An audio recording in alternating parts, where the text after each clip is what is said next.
Le vendredi 16 février 1770, Catherine Berthe descend la rampe de la Pousterle, les mains liées par un morceau de tissu. Elle est amenée dans la prison où elle avait été enfermée quelques semaines plus tôt. À la question du juge lui demandant de se présenter, elle répond « Je suis Catherine Berthe, veuve de François Roux. Il était travailleur de terre à Saint-Restitut, en Dauphiné, à demi-lieue de Saint-Paul, les Trois-Châteaux. J'ai 58 ans et je suis originaire de la Garda-des-Mares, lieu de ma patrie. » Avez-vous été élargi des prisons ou d'autorités de justice? Ou vous êtes-vous évadé? Des prisons de Roquemaure, où j'étais enfermée sur une fausse accusation, j'ai été conduite à celle du Saint-Esprit et de celle-ci à celle de Nîmes. Puis de celle de Nîmes, je fus renvoyée à celle de Saint-Esprit et en route, me trouvant à Bagnoles pour retourner à Nîmes, je me suis évadée le 25 novembre dernier. Voilà donc une femme qui s'identifie par rapport à son mari défunt. À cette époque, les femmes du commun n'avaient pas véritablement d'identité sociale propre. Elles étaient toujours identifiées par rapport à un parent de sexe masculin, un père, un mari, un tuteur. Dans cette affaire, les autorités recherchent un homme à l'œil tiré. Il est soupçonné d'avoir assassiné un couple de métayers chez eux la nuit, ce qui aggrave le crime. Le suspect étant un étranger, on arrête tous les vagabonds et gens sans aveu présents dans la ville. La veuve Berthe fait donc partie du lot.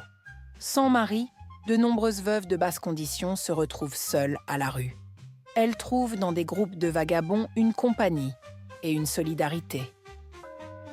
Le 15 septembre 1596, une délibération du Conseil mentionne la veuve de François Brault sans la nommer en particulier.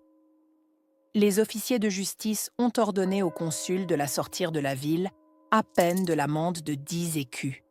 Soupçonnée de lèpre, ses biens seront vendus à Lancan afin de payer la léproserie où elle finira ses jours. En 1724, la veuve Centenier s'investit corps et âme dans le soin des pauvres malades à l'hôpital où elle est logée et nourrie. Bonjour, je suis la veuve Centenier.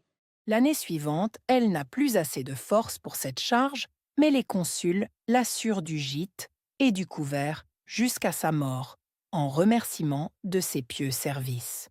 Quand les veuves ne sont pas seules, la vie est moins hasardeuse. Voilà la demoiselle Aubarel venue se plaindre à l'hôtel de ville d'une surcharge fiscale. Cette démarche est une aubaine pour l'historien qui voit les conseillers discuter entre eux de cas précis, faisant apparaître des détails sur la structure familiale et les différents revenus du foyer. C'est vrai que ma situation a évolué positivement puisque mes 4 enfants sont restés avec moi et certains travaillent eux-mêmes. J'ai placé 2 enfants chez les pères doctrinaires à Avignon. L'aîné est marchand droguiste en ville. J'ai une fille qui y travaille dans une filature de soie. Mais mon fils le plus jeune est capité comme les domestiques. Le consul. C'est qu'il travaille parfois. Nous savons qu'il fait son labeur régulièrement chez les Corançons de Saint-Géniès de Comolas et ici dans leur métairie. D'autres veuves succèdent à leur mari à la tête d'une belle fortune. La demoiselle de Corançon compte faire un don à la ville, mais elle fixe une condition bien précise, 1500 livres payés en 2 fois. Pour sa fidèle servante, elle exige la mise à disposition à perpétuité d'une chambre dans l'hôpital, et cela à partir du jour de son décès. Le conseil s'y engage.